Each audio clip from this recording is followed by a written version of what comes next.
Aha. Frigate Congress, May 22nd, 1800. It being no less the desire and command of the President of the United States than the wish of this commander of this vessel that the most pointed attention should be paid on the part of the officers of the several grades, as well as on that of the seamen and marines constituting the crew of the U.S. frigate Congress, to that good order and discipline which it is absolutely essential at all times to maintain. Wow. Good order and discipline. Yeah, this is his opening line of his individual rules and regulations of James Seaver when he was in command of the USS Congress, as we said, in 1800. Seaver, like all captains, had a certain amount of leeway in how they ran their ships, and as a result, they kind of set up their own rules and regulations.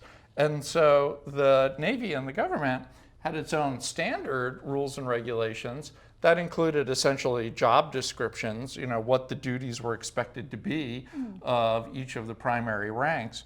But once you got on a ship, you were sort of at the whim of the captain and whatever he felt was more important. So what we have here are some examples of handwritten rules written by individual captains to dictate the good order and discipline of their ships. Yeah, exactly. And so while the president, as Seaver was wont to point out, was setting some regulations, he also could choose to improve on what he felt was important for the operation of his own personal ship. So how do their captains' personalities come out then in these rules that they write? Yeah, it's kind of fascinating. You would think rules and regulations are like one of the most boring things that you could probably find to read, but it's a real window into sort of the thought process and the personality of the captains, because it shows you what they felt was important and what they were emphasizing. And it can be everything from, how much of a stickler they were for rules and regulations themselves, how confident they were about the crew they were commanding in terms of how much freedom they were willing to give the crew in terms of doing anything, and how they also felt about the hierarchy of the ship, whether they were the kind of captain who felt like it was really important that everybody had their place and everybody stayed in that place. Okay. So if we dig into some of Seaver's rules, for example, what do we see? Well, we see a couple of fascinating things with Seaver, not the least of which is his real obsession with cleanliness.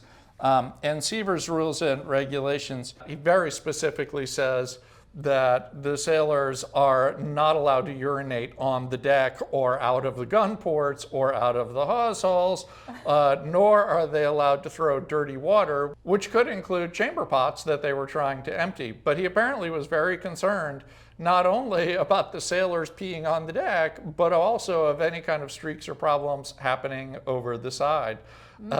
He also refused to allow nothing was ever allowed to be laid on top of the guns, which may have been sort of an issue of cleanliness, but also an issue of preparation, right? You wanted to make sure that you weren't having your clothes hanging like you would over a rack or over a chair or over the gun that you suddenly needed to get to. Yeah, that makes sense. Another thing I noticed about his rules, the rank of captain, it deserves respect. And there's one rule about when you pass by the quarterdeck, you have to go on the far side and you have to remove your hat. You cannot walk past the quarterdeck with your hat on. Yeah, part of that was about establishing that space, right? That the physical space of command and the respect that was due to it. So he very specifically says that they will pull their hat from the time they enter the quarterdeck to passing the wheel, if there's an officer present, and the same way in the opposite direction.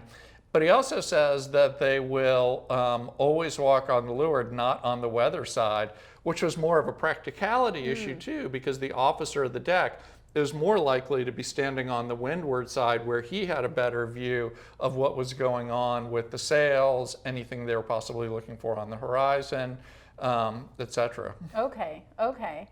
And I would love to just to look at, a little later on in 1815, we have a transcript of some of the rules, the general orders from the USS Independence, Right. which was Bainbridge's flagship in 1815. And a couple that I thought were interesting is he calls for silence in the performance of all duties. It's the first principle of discipline. Was that realistic? Was everyone just going around on the ship in total silence? Well, probably not in total silence. Yeah, I doubt you would think it was a monastery when you came on board. Yeah. But the idea that things were happening quietly without a lot of shouting sort of lent to this idea that he felt like he needed that kind of structure and organization. But also because if you're doing things quietly, then you have already figured out ways to work together, right? There's an efficiency to that, when you see people working together who know each other and know everybody's jobs well enough that you can just do it in silence. Yeah. It means you've really practiced it enough that you don't even need to be shouting back and forth to each other at the time. Okay, so that plays into the idea of good order and good teamwork. Oh for yeah, sure. absolutely. Yeah, especially the teamwork as well as the order part. Okay, Yeah. okay.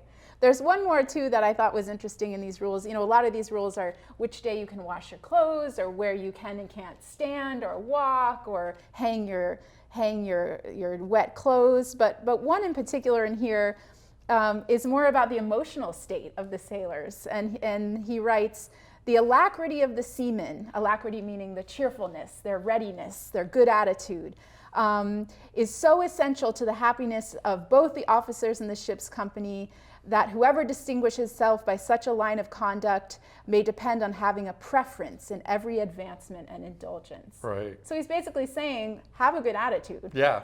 That's one of the rules here. Right. Don't come with your negative attitude. Yeah, you still hear that today, right? Like, nobody wants to, be around somebody who's negative and a downer all the time.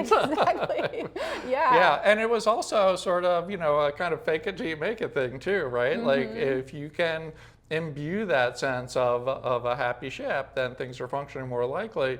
And the likelihood of real discipline issues that could lead to more serious problems is less likely to erupt when you don't have crew who are constantly griping to each other, or much less to their superiors about the situation. So sailors were expected to read these and be familiar with them? They weren't necessarily expected to actually read them, but they were certainly expected to be aware of what was expected of them. Yeah. With literacy rates not at 100% during the time period among enlisted sailors, they weren't actually getting a book like they will today that tells them everything that they need to do. But they were certainly, going to be told what was expected of them, and certainly, needed to follow through on that. Okay. It's a lot of rules, Carl. I don't know if I would have done well on a Navy ship. No, me neither.